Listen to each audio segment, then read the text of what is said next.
अस्सलाम वालेकुम। प्रोग्राम सवाले के साथ मैं हूं मारिया मेमन। आज की टॉप स्टोरीज है पुलिस रिफॉर्म्स कहां पर हैं। हमसे वादा किया गया था अपने पाकिस्तान में जल्द अज जल्द पुलिस रिफॉर्म्स लेकर आए जाएंगे, लेकिन अभी तक दूर दूर तक इसके कोई आसार नजर नहीं आ रहे। उसामा सती केस के बाद ये सवाल बार बार उठकर सामने आ रहा है। इसके बाद बात होगी कि तालीमी इदारे कब खुलेंगे। शफकत महमूद साहब हमारे साथ प्रोग्राम के अगले से मौजूद होंगे और वो आपके तमाम सवालात, तमाम खदशात का जवाब देंगे बच्चों के मुस्तकबिल के हवाले से। आखिर में क्या वैक्सीन से कोविड का खतरा कम हुआ है? हमारे साथ डॉक्टर्स का पैनल मौजूद होगा। खास तौर पे उनसे पूछेंगे कि जो नई वैक्सीन आ रही है, पाकिस्तान जिसके ऊपर गौर कर रहा है, इसके क्या प्रोस्पेक्ट्स हैं। प्रोग्राम का अगला सेगमेंट इस पे होगा। आगाज करते हैं। कल एक हाई अफसोसनाक वाकया जो है वो मीडिया की नजर में आया। वो 22 साल लड़का उसामा सती है, जिसको सिर्फ उसकी शायद नादानी कह लीजिए, लेकिन 22 साल की उम्र में कितनी नादानियां सब लोग करते हैं। आप लोग भी, हम भी, सब उम्र ही ऐसी होती है। उसने गाड़ी नहीं रोकी तो क्या उसकी इतनी बड़ी सजा है कि उसको गोलियों से भून दिया जाए, निस दर्जन ज्यादा गोलियां उसके जिस्म में उतार दी जाएं। बार बार हमसे बात की जाती थी पुलिस रिफॉर्म्स की। सो वो पुलिस रिफॉर्म्स का खान साहब का वादा भी हम आपको याद कराना चाहते हैं, जरा सुन लीजिए। जो पुलिस एक्ट पख्तूनख्वा का है वो हम टेबल कर रहे हैं पंजाब की असेंबली में भी और सिंध की भी असेंबली में, ताकि उसको ये अडॉप्ट करें एक सक्सेसफुल मॉडल जिसमें पुलिस की डिपोलिटिसाइजेशन और प्रोफेशनलिज्म बढ़ती है। पुलिस का हमें निजाम ठीक करना। एक पुलिस के जो आईजी थे जिन्होंने ये सारी रिफॉर्म्स की, उनका नाम था नासिर दुरानी। हम उनको ये रोल दे रहे हैं कि पंजाब की पुलिस को ठीक करें, जिस तरह उन्होंने पख्तूनख्वा की पुलिस को ठीक किया था। क्योंकि ये प्रोविंशियल सब्जेक्ट है, हम इस वक्त डायरेक्टली इंटरफेयर नहीं कर सकते सिंध में, लेकिन हम पूरी कोशिश करेंगे सिंध गवर्नमेंट के साथ मिलकर कि सिंध की पुलिस को ठीक किया जाए। आईजी साहब, ये आपका बहुत बड़ा चैलेंज है। 30 साल से इस मुल्क में जिस तरह की गवर्नेंस सिस्टम आया, हमें गलत आदतें पड़ चुकी हैं। अंग्रेज का जो बनाया हुआ सिस्टम था उसको हमें ठीक करना चाहिए था और इंशाल्लाह हमने इसको चेंज करना। चीफ मिनिस्टर और हमने फैसला किया कि हम आपको हर जगह पे आपकी मदद करेंगे। पंजाब पुलिस ठीक करनी है, सिंध पुलिस ठीक करनी है, लेकिन ये इस्लामाबाद है, ये ये आपका कैपिटल सिटी है। यहां पर अगर कानून का ये हाल है, बल्कि जो लाकानूनियत है उसका ये हाल है, तो फिर बाकी मुल्क में इस पर जहां पर मीडिया की नजर नहीं पहुंचती तो वहां क्या होता होगा।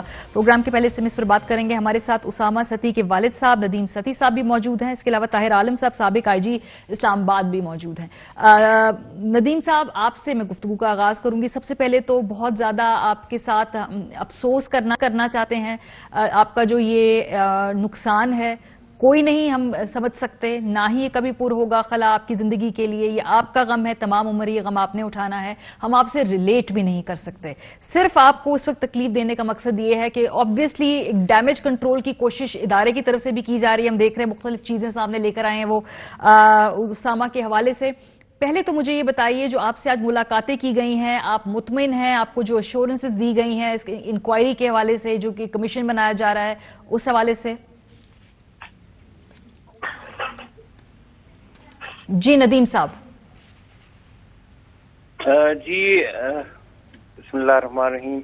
बहुत शुक्रिया आपने ताज़ियत की है के लिए।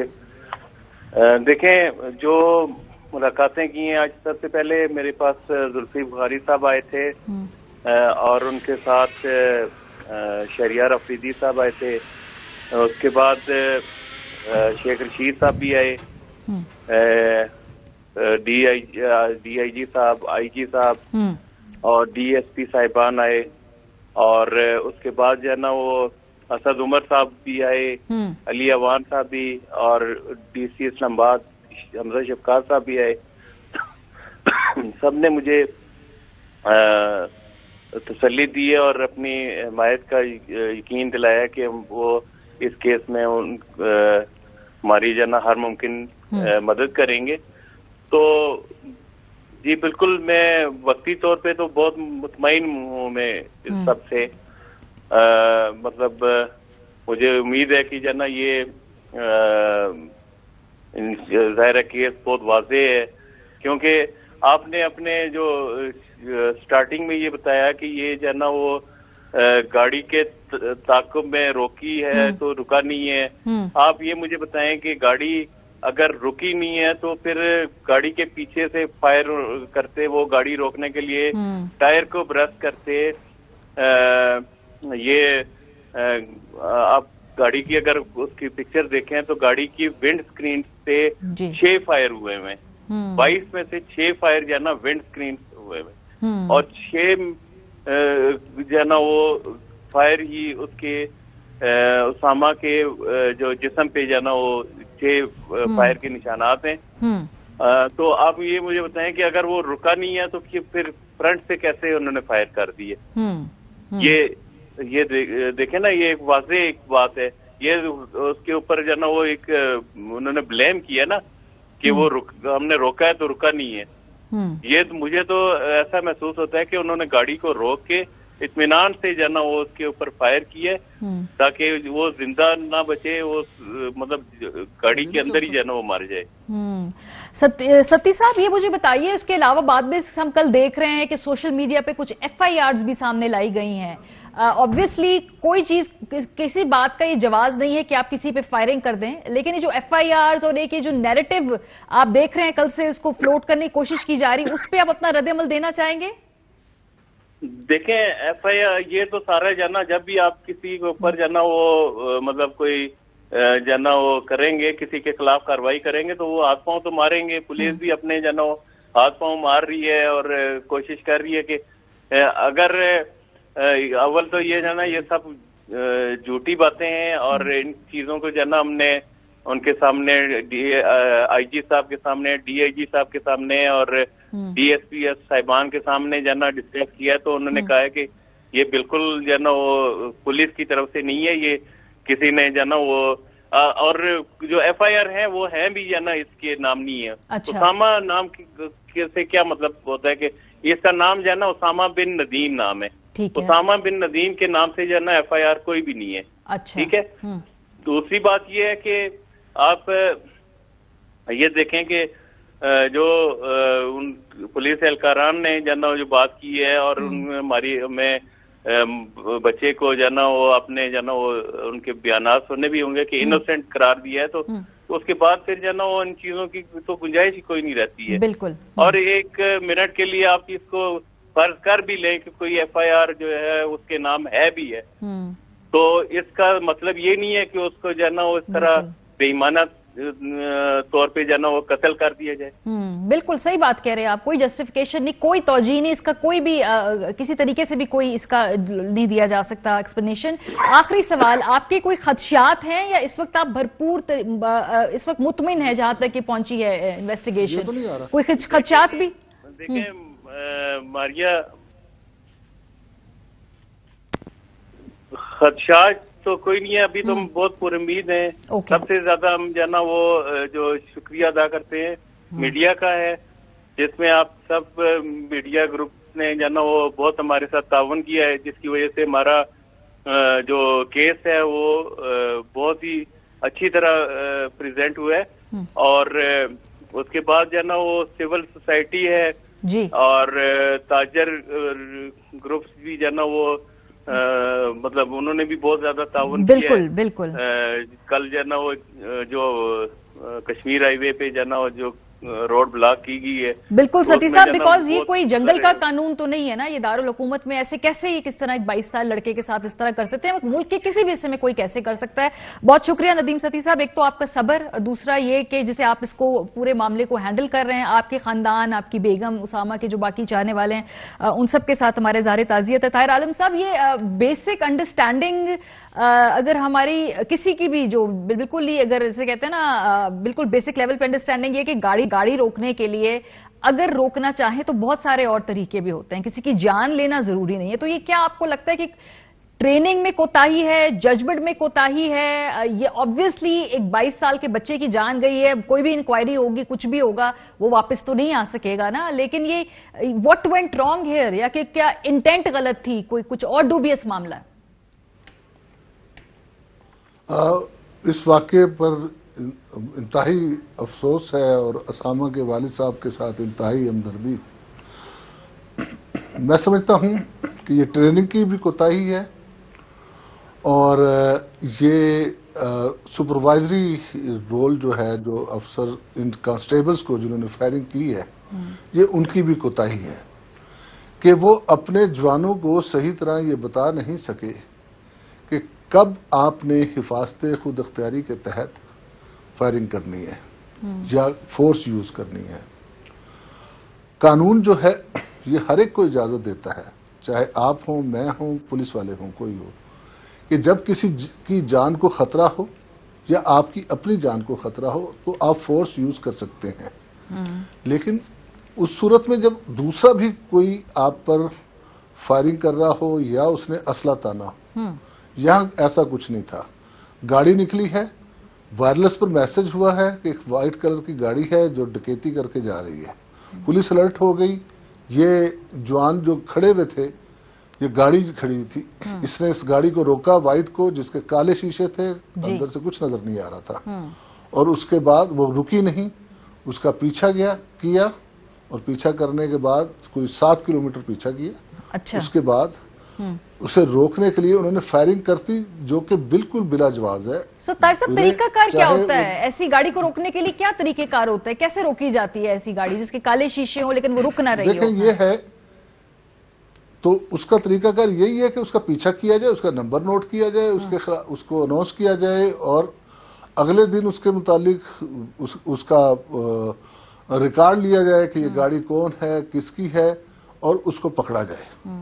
ये गोली सिर्फ उस सूरत में चलाई जा सकती है जब आप पर किसी ने असला तान लिया है या आप देख रहे हैं कि किसी और पर असला तान लिया है। तो मैं गाड़ी को रोकने के लिए फायरिंग करना इंतहाई गलत है। पुलिस वाले पैनिक में थे। जब डकैती होती है पुलिस पर बहुत ज्यादा प्रेशर होता है कि वो उस वक्त वो देखते हैं कि अच्छा ये बंदा नहीं रुका, और ये उनकी नासमझी है, मैं समझता हूँ। लेकिन ताहिर साहब, कहीं ना कहीं मुझे लगता है, हाँ, ट्रेनिंग की बात मैं इसलिए कह रही हूँ कि एक लड़का था मकसूद कराची में, आपको याद होगा वो वाकया।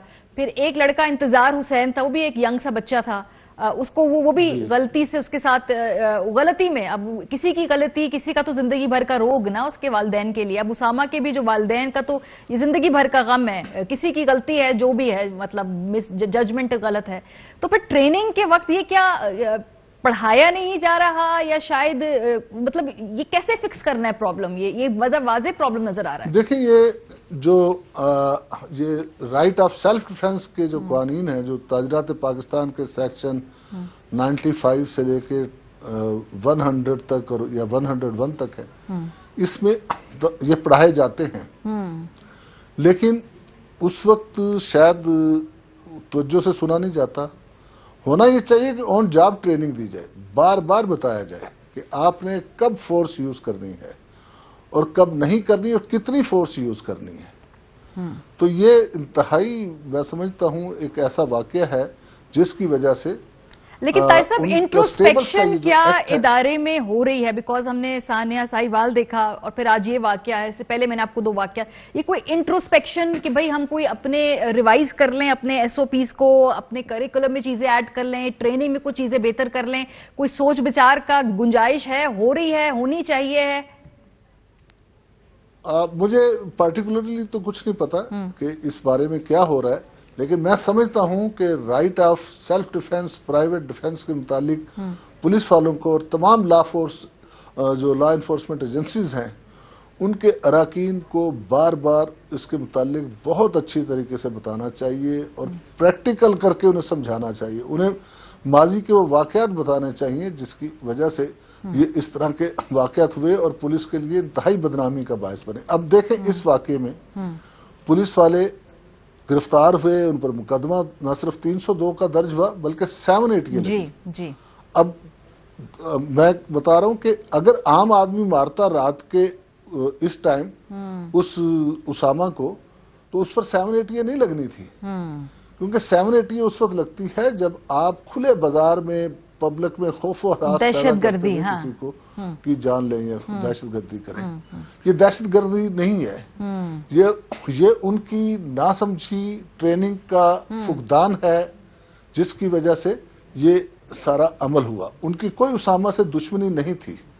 वो खड़े थे और उनका बस डकैत जा रहा है, भाई डकैत भी क्या, जो भी जा रहा हो, इवन दहशतगर्द जा रहा हो, आपको फायरिंग करने का अख्तियार नहीं है। ये समझाना चाहिए उन्हें। लेकिन ताहिर साहब, ये किसने समझाना है? ये किसने इनिशिएटिव लेना है? ये क्या ये समझ, ये सोच कैसे आएगी? मैं समझता हूँ, देखें, इसमें हम अगर ये कहें गवर्नमेंट को ब्लेम दें, सियासतदानों को ब्लेम दें, तो डेफिनेटली सियासतदान पुलिस रिफॉर्म्स में रुकावट बनते हैं, लेकिन हम नहीं समझते कि ये कोई वाकया, इस तरह का वाकया रात के 2 बजे उस गाड़ी वालों को जो खड़े हुए थे अपनी ड्यूटी के लिए, किसी ने इस तरह का कहा कि उसको मार दो, कतई नहीं। ना ही ये पुलिस की को हम बतौर इदारा ब्लेम कर सकते हैं। हाँ, हम उन जवानों के साथ साथ उनके सुपरवाइजरी ऑफिसर्स को जिम्मेदार गर्दान सकते हैं। सही। और ताई साहब बिल्कुल बात यही है कि सिस्टम के बारे में हम बात कर रहे हैं। उसामा की जान बच सकती थी, इंतजार की जो बच्चा था उसकी जान बच सकती थी, मकसूद जो था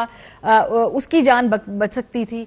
ये बड़ी कीमती नौजवान लोग थे जिन्होंने भी जिंदगी का सफर शुरू करना था। बहुत शुक्रिया आपका। और ये रिफॉर्म्स की बात है बार बार की जाती है। ये जितना ये वाकया है इसके बाद तो मेरा ख्याल है इसके बारे में सीरियस थिंकिंग होनी चाहिए हुकूमत के उसमें भी, कैंप्स में भी। ब्रेक पर जाएंगे, उसके बाद शफकत महमूद साहब हमारे साथ होंगे। एक और अहम प्रेसिंग इशू है, यूनिवर्सिटी स्कूल्स खुल रहे हैं नहीं खुल रहे, शफकत साहब हमें बताएंगे। ब्रेक के बाद हमारे साथ रहिए। तालीमी इदारे, स्कूल्स, यूनिवर्सिटीज, ये तमाम ऐसे क्वेश्चंस हैं जिनके बारे में खास तौर पे वालिदैन और बच्चों में बहुत ज्यादा तशवीश है। शफकत महमूद साहब हमारे साथ मौजूद हैं, मिनिस्टर ऑफ एजुकेशन। बहुत शुक्रिया सर। बहुत सारे स्टूडेंट्स ने आपके लिए सवाल भेजा है। मैंने एक ट्वीट कर दी थी कि कितने क्वेश्चंस अगर आपके कोई हैं तो पूछिए मिनिस्टर साहब से, तो कोई मुझे 200 के करीब सवाल आ गए। कोशिश करेंगे उनमें से जितने ज्यादा अकोमोडेट कर सके कर लें। अच्छा, वैसे किसी ने बड़ा मासूम सवाल पूछा, मैंने कहा इसी से आगाज करती हूं। उन्होंने कहा कि ये जो आपके बहुत सारे मजे के मीम्स बनाए हैं स्टूडेंट्स ने, जब आपने खास तौर पे छुट्टियां अनाउंस कर दी थी, वो सारे आपने देखे, एंजॉय किए, तो बड़े पॉपुलर हो गए आप आजकल नौजवानों में। जी, वो मैंने देखे थे। मुझे एक तो लगा कि पाकिस्तान में सेंस ऑफ ह्यूमर जो है वो बहुत ज्यादा है और बच्चे बड़े हमारे टैलेंटेड हैं, लेकिन जिस वजह से वो खुश हो रहे थे वो उस वजह से मुझे खुशी नहीं थी। और वो ये थी कि हमें तालीमी इदारे बंद करने पड़े, और तालीमी इदारे इसलिए बंद करने पड़े क्योंकि कोरोना की जो सेकेंड वेव है वो शुरू हो चुकी थी। और उसके बाद जब हमने हेल्थ वालों से, हेल्थ मिनिस्ट्री ने बहुत सारे एनालिसिस किए, और उन एनालिसिस में ये नजर आता है कि स्कूल खास तौर पे बंद करने से वाज़ेह फर्क नजर आता है, बीमारी जो है वो नीचे जाती नजर आती है।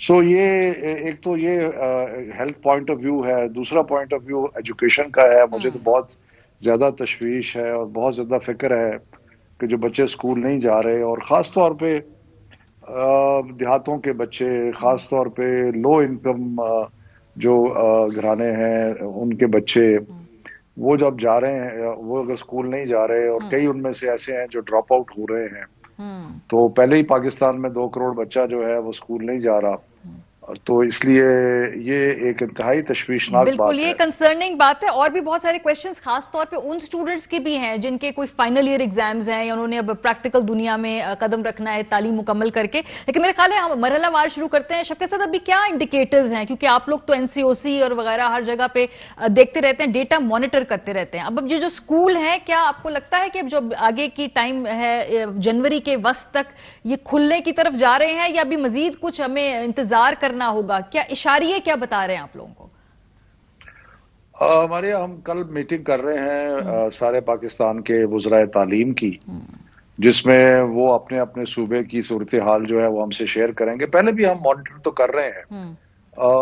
इसमें कोई शक नहीं है कि स्कूल्स बंद होने के बाद थोड़ा सा हमें नीचे जाता नजर आया, लेकिन साथ साथ जो ओवरऑल परसेंटेज है वो बहुत हाई है। इन्फेक्शन रेट जो है वो कुछ 6% करीब है। मुख्तलिफ जो इंडिकेटर्स हैं वो बहुत ही तशवीशनाक हैं।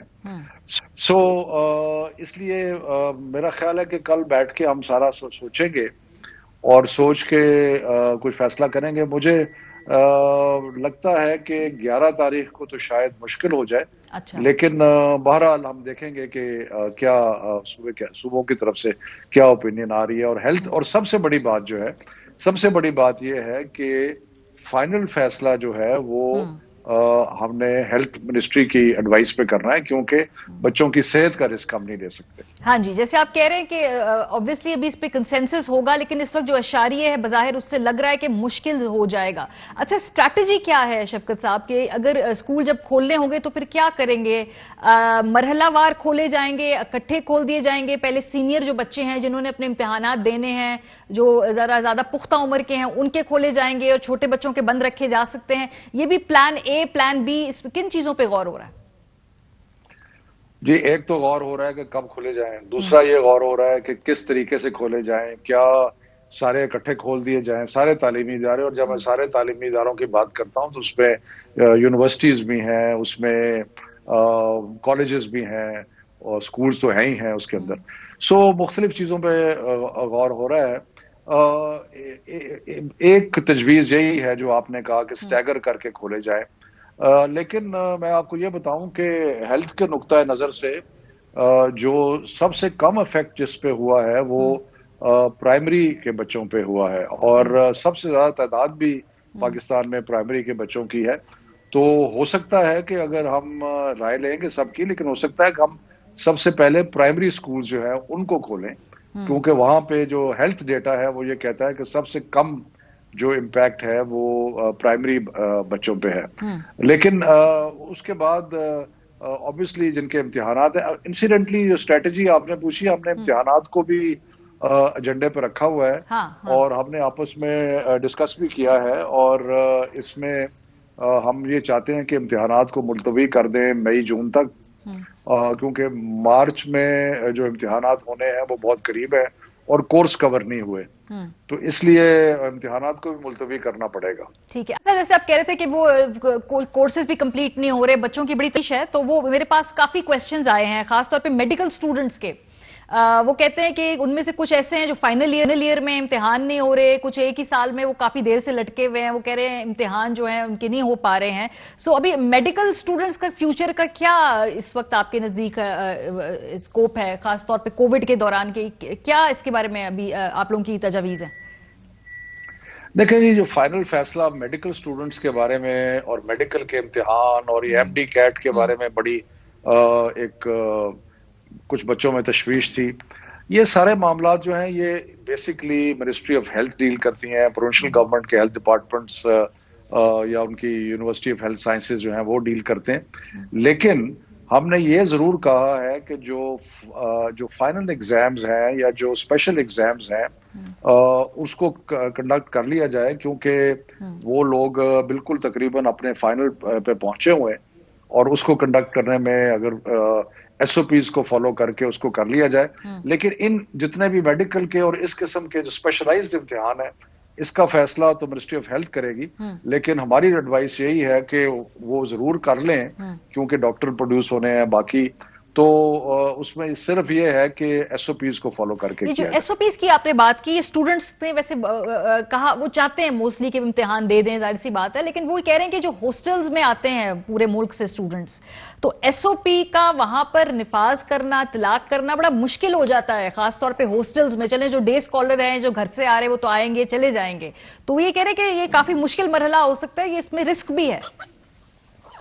नहीं, सही बात है। देखें, रिस्क तो है, बीमारी तकरीबन सेकेंड वेव में, अब आपको पता है कि कल भी मेरा ख्याल है कोई 60-70 के करीब अमवात हुई है। सो खतरा तो है, लेकिन हमने पहले भी हॉस्टल्स में उन इलाके के लोगों को, बच्चों को रहने की इजाजत दी थी जो कि ऐसे इलाकों से आते थे जहां पे इंटरनेट की फैसिलिटी नहीं थी। और अब भी हमने यूनिवर्सिटीज को यही कहा है कि बच्चे 1/3 से ज्यादा हॉस्टल्स में ना हो, और वो जो 1/3 हो उनको स्पेसिंग करके और उनको अलग अलग रख के, तो कोशिश तो कर रहे हैं। लेकिन ये एक ऐसी अनप्रेसिडेंटेड सिचुएशन है हमारी जो कभी फेस नहीं हुई। लेकिन हम साथ साथ ये भी चाहते हैं कि बिल्कुल ही हर चीज को स्कूलों, मतलब एजुकेशन को बिल्कुल बंद ना करें, उससे बहुत ज्यादा नुकसान होता है। और बाकी मुल्कों में भी यही एविडेंस आ रही है कि स्कूल का इम्पैक्ट तो है, लेकिन at the same time tough decision है कि स्कूल्स को भी साथ साथ खोलना भी चाहिए, ताकि तालीम जो है वो उसका सिलसिला जारी बिल्कुल। रहे। वालदैन हमने इंसिडेंटली वालदैन तो हमने इंसिडेंटली जी। टेली स्कूल और रेडियो स्कूल खोल दिया है, अच्छा, जिससे कुछ फर्क पड़ा है, लेकिन ऑब्वियसली दैट्स नॉट इनफ। हाँ, वालदैन की तो अगर आप पूछे तो वो सारे तमाम लोग यही चाहते हैं कि भाई स्कूल बाकायदा शुरू हो।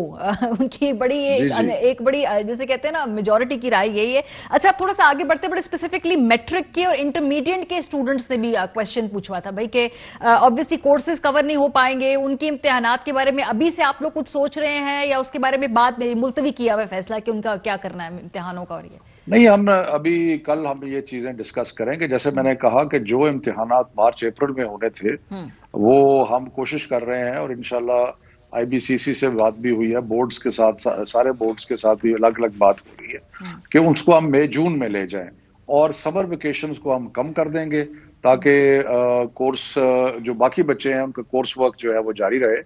तो अगर एग्जाम आगे चला गया तो उसमें कोर्स वर्क की और तैयारी करने की जो पॉसिबिलिटी है वो बढ़ जाएगी। ठीक है, और उसमें फिर सिलेबस रिड्यूस नहीं करना पड़ेगा इन केस ये हुआ तो सिलेबस रिड्यूस करने की भी पिछली दफा एक तजवीज थी कि कुछ उसमें से कम कर दिया जाए निसाब। कुछ जगह प्रोविंशियल गवर्नमेंट से सिलेबस रिड्यूस किया है। मैं जाती तौर पे इसके हक में नहीं हूं। और एक चीज मैं बड़ी क्लियरली आपके प्रोग्राम के तवज्जो से कहना चाहता हूं कि इस दफा, पिछली दफा हमने जो 9वीं 10वीं 11वीं 12वीं के एग्जाम क्योंकि नहीं हो सक रहे थे तो हमने पुराने एग्जाम्स की बेसिस के ऊपर सबको पास कर दिया था। इस दफा एग्जाम होंगे, एग्जाम के बगैर कोई पास नहीं होगा। ठीक है, ये अच्छा है, आपने बड़ी क्लैरिटी दे दी ताकि किसी के पास कोई बहाना न रहे एग्जाम से। बहुत पहले आपको बता दिया हुकूमत ने कि इस दफा इम्तिहान होंगे ही होंगे।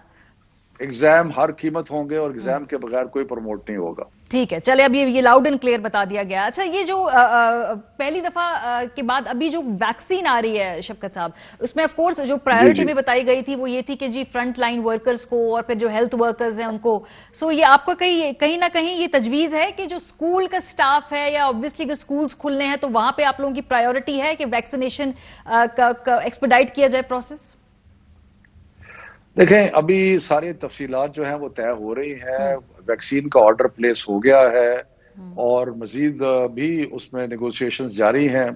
और उसके बाद नेचुरली जो फ्रंट लाइन वर्कर्स मुख्तलिफ किस्म के हैं, हेल्थ के हैं, एजुकेशन के हैं, उनका जरूर सोचा जाएगा, लेकिन अभी तफसीलात तय हो रही हैं।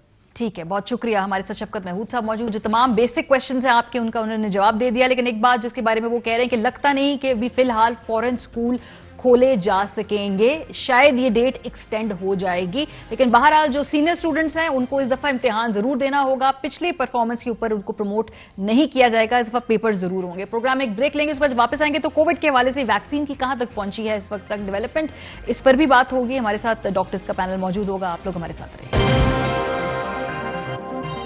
Welcome back. कोविड के हवाले से वैक्सीन जो है उसे कहते हैं कि light at the end of the tunnel है, जिसमें कहीं ना कहीं कोई उम्मीद की किरण कि शायद इस वैक्सीन की वजह से कोविड से का मुकाबला करने को हम तैयार हो जाएं। खैर अभी तो दुनिया से लगता नहीं है कि मुस्तकबिल करीब में कहीं जा रहा है, लेकिन बहरहाल आपको क्विक से एक रीकैप देते हैं कि अभी तक वैक्सीन के हवाले से अपडेटेड जो इन्फॉर्मेशन है वो है क्या। दुनिया भर में जो सप्लाई होने वाली कोविड वैक्सीन अगर हम क्विकली आपको दिखाएं वो कौन कौन सी हैं। यूएस मॉडर्ना है, US German Pfizer and bio NTech है, जो यूके की जो स्वीडिश ऑक्सफोर्ड की जो ये वैक्सीन है ये बड़ी प्रॉमिसिंग है। रशियन जो है वो एक वैक्सीन, उस पर भी काम हो रहा है। और आज भारत के हवाले से भी खबर आई है कि वहां पर भी 2 वैक्सीन जो है उनको अप्रूव कर दिया गया है लोकली। सो वैक्सीन की जो हवाले से अमेरिका में आपको बताएं कि 14 दिसंबर से कोरोना वैक्सीन की फरहमी जो है वो शुरू कर दी गई थी। अमरीकी इंतजामिया ने 30 दिसंबर तक 2 करोड़ कोरोना वैक्सीन लगाने का जो टारगेट था उसमें से अब तकरीबन 1 करोड़ 14 लाख डोजेस तकसीम कर दी हैं और उनमें से अभी फिलहाल सिर्फ 21 लाख डोजेस लगाई गई हैं, यानी यौमिया वो तकरीबन 2 लाख डोज लगा रहे हैं वैक्सीन की। बरतानिया में 8 दिसंबर को पहली वैक्सीन लगाई गई थी। बरतानिया का टारगेट अप्रैल तक 3 करोड़ वैक्सीन हेल्थ स्टाफ और कमजोर अफराद दिल को लगाना है, यानी उनकी ये प्रायोरिटी है। बेल्जियम की बात करें तो 1 करोड़ 10 लाख आबादी का मुल्क है। 2021 के आखिर तक वो कहते हैं कि 70% आबादी को वैक्सीन लगाने का उनका टारगेट है।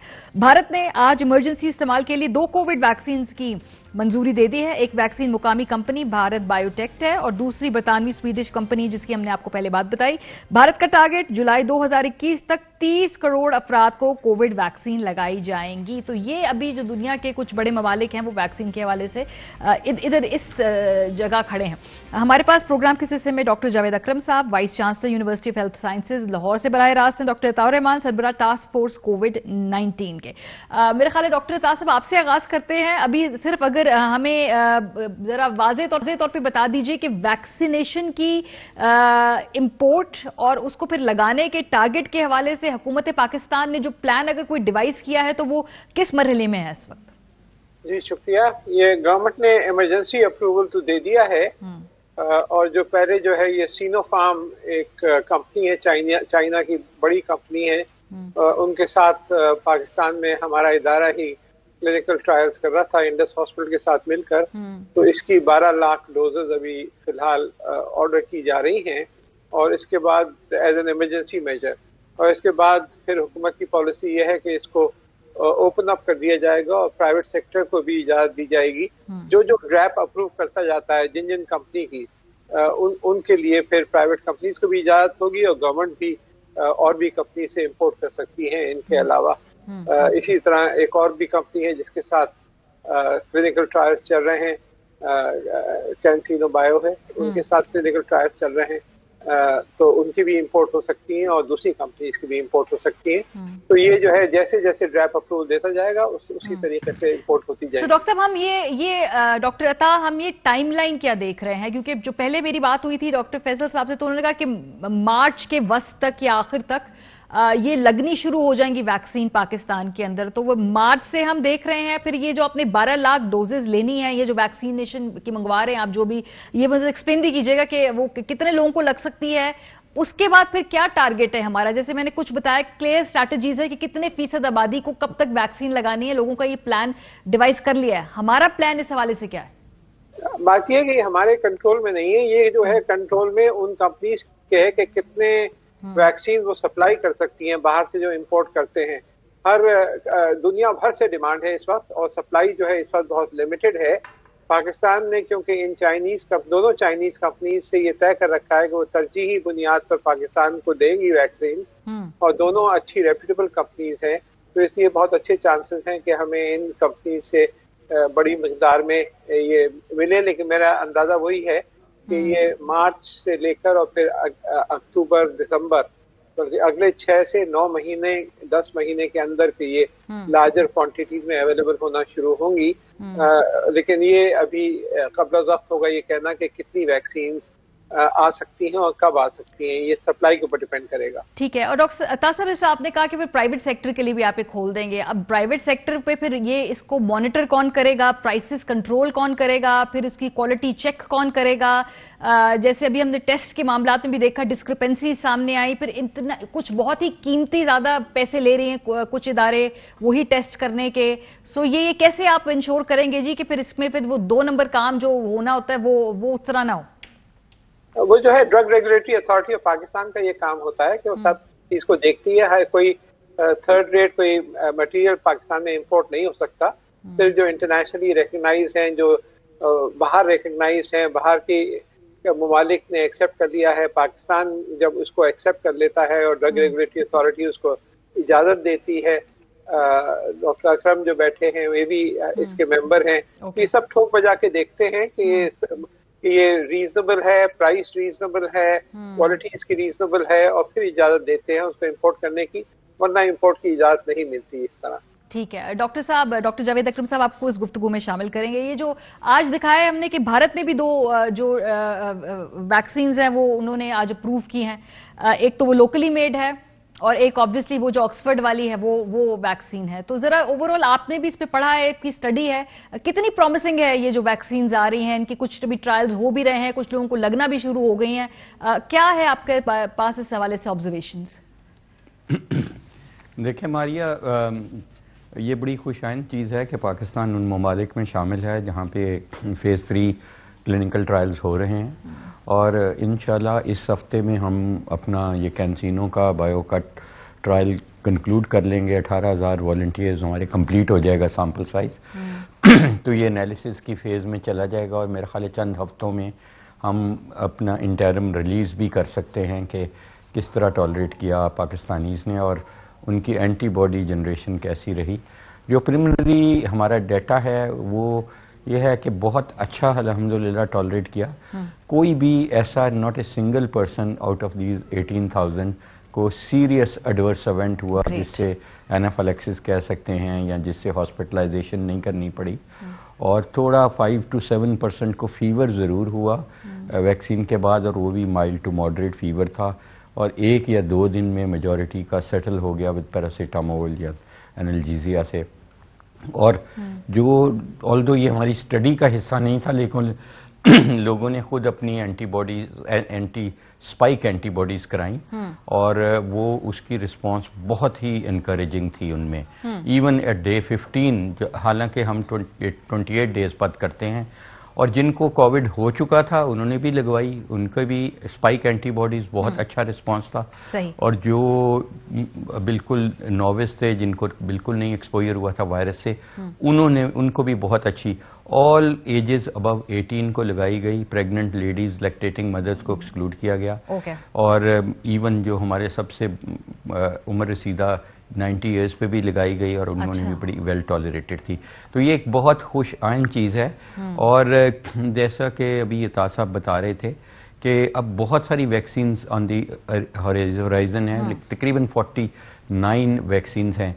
हमारी यूनिवर्सिटी ऑफ हेल्थ साइंसेज इस वक्त 9 वैक्सीन्स पे मुख्तलिफ फेजेस में काम कर रही है, जिसमें एक ऑस्ट्रेलियन वैक्सीन है जो इंसेक्ट बेस्ड वैक्सीन है, एक वेस्ट वैक वैक्सीन है जो फिर इंसेक्ट बेस्ड है, वो चाइनीज़ है।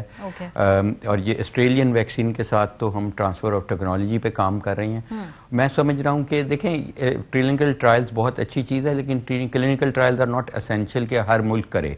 ऑल्दो पाकिस्तान में हो चुके हैं, इसलिए ये बहुत अच्छी चीज़ है।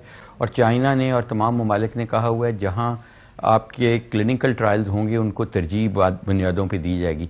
पाकिस्तान कोवैक्स का भी हिस्सा है। कोवैक्स एक कंसोर्शियम है वर्ल्ड ओवर डेवलपिंग कंट्रीज़ का, रिलेटिवली जो इकोनॉमिकली डिप्राइव्ड कंट्रीज़ हैं उनका, और उधर WHO ने प्लेज किया है कि वो वैक्सीनेशन प्रोवाइड करेगी। इसका मतलब डॉक्टर साहब आप ये कह रहे हैं कि इसका मकसद ये जो आप बात कह रहे हैं कि हमें वैक्सीन हासिल करने के इम्कानात काफी रोशन है बिकॉज इन वजूहात से, मतलब देखें बिल्कुल इसी तरह ही है। और मैं देखें जो टारगेट है किसी भी मुल्क का वो ये है कि जितनी जल्दी वो अफेक्टिव वैक्सीनेशन प्रोग्राम और सेफ वैक्सीनेशन प्रोग्राम से अपनी 75% आबादी को वैक्सीनेट कर ले। 75% जब आपकी आबादी वैक्सीनेट हो जाएगी तो आपकी ट्रांसमिशन रुक जाएगी, लोकल ट्रांसमिशन, और ये डिजीज़ आहिस्ता आहिस्ता फिर वोन आउट होके हिस्ट्री का हिस्सा बन जाएगी। मेरे ख्याल में पाकिस्तान बहुत बड़ा मुल्क है, 22 करोड़ से भी ज़्यादा आबादी है, और ये बनते हैं 15.5 करोड़ लोग जब हम 75% का टारगेट। और ये 75 करोड़ लोग और इतनी डाइवर्स रूरल अर्बन और ये सारा कुछ, और हमें अपनी इकोनॉमिकल स्टेटस भी पता है। मेरे ख्याल में तो गवर्नमेंट जो इम्पोर्ट करेगी, और गवर्नमेंट ने अभी शुरू कर दी इम्पोर्ट करनी, ये मेरा ख्याल है बहुत थोड़ी कर सकेगी, बिकॉज जाहिर है सारी फंडिंग गवर्नमेंट, जो कॉरपोरेशंस हैं जैसे ARY चैनल है या स्टेट बैंक है या कोई बैंक्स हैं या कोई इंडस्ट्री है, तो वो जाहिर है खुद प्राइवेटली उनको करनी चाहिए। और उनको इफेक्टिवली देखें, वैक्सीन खाली इंपोर्ट कर लेना एक चीज़ है, उसकी कोल्ड चेन और उसकी एडमिनिस्ट्रेशन और वैक्सीनेटर्स का आपको पोलियो का पता है हैंडल करना, हम बड़ा अभी तक स्ट्रगल कर रहे हैं। तो इसलिए उसका फिर फॉलो अप बड़ा स्ट्रिंजेंट, और फिर उसको देखना कि एंटीबॉडी जनरेशन कैसी हुई है। डॉक्टर साहब एक और बात भी है, मैं थोड़ा सा इस गुफ्तगू को आगे बढ़ाना चाहती हूँ। डॉक्टर ताज साहब, आपको मैं इसलिए ये सवाल आपसे पूछूंगी क्योंकि आप हुकूमत की जो पूरी एक टास्क फोर्स है उसके ना सिर्फ सरबराह बल्कि स्ट्रैटेजी का एक हिस्सा है। वैक्सीन एक तो मंगवाना, लेकिन उसके बाद क्या लोग आराम से वैक्सीन लगवा लेंगे आपका ख्याल है हमारे मुल्क में, या कुछ उनको इंसेंटिव देना पड़ेगा? पोलियो के आज तक हम वैक्सीन के वो कतरों के इंसेंटिव देते फिर रहे हैं, तो उस पर कॉन्स्पिरेसी थ्योरीज हैं, फिर लोगों के ज़हन में और ख्याल आते हैं। उनका ख्याल है कि बिल गेट्स हमारे जिस्म में कोई चिप डाल देगा वैक्सीन के जरिए। तो ये भी तो सारे आपके सामने चैलेंजेस खड़े हैं ना? जी, ये जो वैक्सीन हैं आ रही हैं इस वक्त, जो चाइनीज वैक्सीन जिसका जिक्र हो रहा है, इनमें वो मैसेंजर आरएनए के ऊपर बेस्ड नहीं है, जो कि फाइजर की वैक्सीन है या मॉडर्ना की वैक्सीन है, जिसके बारे में बहुत सारी कॉन्स्पिरेसी थ्योरीज हैं। ये जो सिनोफार्म की है, ये तो वीकेंड वायरस को कमजोर करके बनाया जाता है और ये वेल स्टैब्लिश पुरानी टेक्नोलॉजी है। इसी तरह कैंसिनो बायो की जो है, ये भी जो है रिकॉम्बिनेंट टेक्नोलॉजी है। तो ये वेल स्टैब्लिश्ड टेक्नोलॉजीज हैं और सेफ टेक्नोलॉजीज हैं, तो इनमें लोगों को कुछ हिचकिचाहट नहीं होनी चाहिए लगवाने की। हाँ, अगर वो वाली वैक्सीन थी, वो पहली दफा नई टेक्नोलॉजीज आई हैं जो फाइजर ने इस्तेमाल की हैं, या जो मॉडर्ना की जो वैक्सीन है वो नई टेक्नोलॉजीज है, उसके बारे में थोड़ा डाउट है क्योंकि पहली दफा इस तरह की वैक्सीन आ रही हैं। लेकिन फिर भी आपने सही फरमाया कि लोगों में हिचकिचाहट हो सकती है वैक्सीन लगवाने की, लेकिन ऐसा नहीं होना चाहिए, बिकॉज ये जो है ये सेफ वैक्सीन हैं। जैसे डॉक्टर साहब फरमा रहे हैं, कोई सीरियस साइड इफेक्ट्स नहीं हुए। ये जो सिनोफार्म की वैक्सीन है, ये तो पूरे चाइना में अपने आर्मी को जितना उनकी जो पीपल्स लिबरेशन आर्मी है उन सबको लगाई गई है। इसी तरह जो कैंसिनो बायो है, ये भी बहुत सेफ और अच्छी वैक्सीन है। तो ये बहुत रिलायबल वैक्सीन है, इनमें कोई मसला नहीं होना चाहिए। और पाकिस्तान में क्योंकि हमारी पॉपुलेशन पे भी ट्राई की जा चुकी है और सेफ कोई साइड इफेक्ट्स नहीं हुए, तो इसमें हमारे टेलीविजन का काम है, आपके चैनल का और दूसरे चैनल का। बिल्कुल सर, मजहबी तबके का भी मेरा ख्याल है आपको उनको भी इंगेज करना होगा, उनसे भी उनको भी इसका हिस्सा बनाना होगा, बिकॉज जो मेंबर की ताकत है मेरे ख्याल है इस मुल्क में, इससे बड़ी इफेक्टिव कोई अगर कभी कोई स्ट्रैटेजी या कैंपेन चलानी हो, कोई मैसेज डालना हो, तो इससे ज्यादा इफेक्टिव कोई चीज नहीं है। डॉक्टर जावेद अकरम साहब, ये जो हुकूमत तो मंगवा लेगी जी 12 लाख के करीब जो भी वैक्सीन है वो उन्होंने तरजीही बुनियाद पे लगवानी है, तो जो बाकी पाकिस्तानियों की मैथ अभी आपने मुझे बताई कि वो 75% कोई 15 करोड़ बनते हैं, तो फिर सर ये किन के रहमो करम पे होंगे? मैं इसलिए कह रही हूँ बिकॉज इससे पहले जो क्वालिटी है, फिर उसको प्रूव करना, फिर ये उसकी कीमत इंश्योर करना, फिर ये देखना कि लोगों को फ्लीस ना किया जाए, सबकी एक्सेस हो उस दवाई तक, उसकी कीमत इतनी ज्यादा ना हो कि भाई आम आदमी अफोर्ड ना कर सके। अभी हमारे मुल्क में आधे लोग टेस्ट इसलिए नहीं करवाते क्योंकि उनकी दस्तरस में नहीं है 4000 का टेस्ट कराना या 8000 का टेस्ट कराना या जो भी टेस्ट वो कराना हो, तो वो कराते ही नहीं है बिकॉज उनको वारा नहीं खाता टेस्ट करना। लेकिन जो तो एम्प्लॉयड हैं लोग, चाहे वो बैंक हैं, किसी इंडस्ट्रीज़ के हैं, फिरंगी की फैक्ट्रीज़ के हैं, लाखों करोड़ों लोग आपको पता है फैक्ट्रीज़ में काम करते हैं, उनको तो मेरा ख्याल है कि उनके एम्प्लॉयर का काम है कि वो इंश्योर करे और कंप्लायंस करे, और मेरा ख्याल है कि वो उसको he should be free, and जितनी ज़्यादा वैक्सीन आएंगी उतनी ही चॉइस बेहतर होगी। देखें, इस वक्त तक हकीकत ये है दुनिया में कि कोई भी वैक्सीन ऐसी नहीं है जो 100% इफेक्टिव हो। ये सारी वैक्सीन प्ले कर रही हैं बिटवीन 93 to 97%। और अभी FDA ने एक स्टडी अप्रूव की है, और वो ये अप्रूव की है कि जो वैक्सीन है राइट डेल्टॉइड में, राइट बाजू में आप इसकी लगाएंगे फाइजर की या मॉडर्ना की, और लेफ्ट में आप लगाएंगे स्पुतनिक 5 जो रशियन वैक्सीन है। तो ये भी देखा जा रहा है कि अगर आप 2 डिफरेंट मोड ऑफ एक्शंस की, डिफरेंट सोर्सेज की वैक्सीन लगाएं तो शायद आपकी इम्यून रिस्पांस बेहतर हो जाए, आपकी न्यूट्रलाइजिंग एंटीबॉडीज ज़्यादा बेहतर जनरेट हो जाएं। और उसका एक ये फ़ायदा है कि जैसे हम समझ रहे हैं कि ये B117 म्यूटेशन यूके में जो रिसेंटली देखी गई, कि क्या ये वैक्सीन उसमें इफेक्टिव रहेंगी इन म्यूटेशंस में या इन वेरिएंट्स में जो उनके DNA में आ रही हैं। तो अच्छी चीज़ ये है कि most of these vaccine they are targeting spike proteins, glycoprotein S। Of course CanSino में हमने एडिनो वायरस 5 का वेक्टर यूज किया। इसका मतलब है डॉक्टर साहब, अगर आसान ज़बान में, जो लोग ज्यादा टेक्निकल बातें समझते हैं कि जो नया स्ट्रेन होगा या अगर म्यूटेट करेगा तो उस पर भी ये काम करेंगी, अगर ये बिल्कुल इनको लोगों को आम फहम ज़बान में समझा सकें? जी, मोस्ट लाइकली करेंगी। उसकी वजह यह है कि ये वैक्सीन जो हैं ये वायरस को इतना नहीं न्यूट्रलाइज कर रही, उनको डैमेज नहीं कर रही। ये वायरस की एंट्री इनटू ह्यूमन सेल्स के सांस के साथ जब वायरस जाती है, उसके ऊपर कांटे आपने देखे होंगे, वो कांटों को हम स्पाइक्स कहते हैं। वो स्पाइक प्रोटीन की बने होते हैं, ग्लाइकोप्रोटीन S के। ये उनको सिर्फ तोड़ती है। तो अगर आप वायरस अंदर इनहेल भी खुदा ना खास्ता कर लेंगे तो वो आपकी बॉडी से अटैच नहीं हो पाएगी, उसी तरह सांस से बाहर निकल जाएगी। तो हार्मलेस रहेगी। तो अगर अंदर से वायरस म्यूटेट कर भी जाए तो उसका एंट्री सिस्टम वही है जो हमने डैमेज चलिए डॉक्टर साहब, आपने जो इस वक्त आज की जो गुफ्तगू है वो बड़ी हौसला अफजा लग रही है और बड़ी, जिसे कहते हैं ना कि वायरस तो कहीं जाने वाला नहीं है, लेकिन उससे एटलीस्ट इंसानियत ने कुछ ना कुछ लड़ने का तरीकेकार जो है वो जरूर बना लिया है। पार्टिंग क्वेश्चन आपसे होगा डॉक्टर ताउर रहमान साहब कि वो हम वैक्सीन ले तो आएंगे, तो फिर उसकी जो बाकी आपने खुद बताया कोल्ड स्टोरेज, हैंडलिंग, कैपेसिटी, उसके हवाले से बिल्डिंग के ऊपर हम काम कर रहे हैं, लोगों की ट्रेनिंग्स होंगी, ये सब कुछ होगा। जी हाँ, ये बहुत पूरा इसका इंतजाम करना पड़ेगा।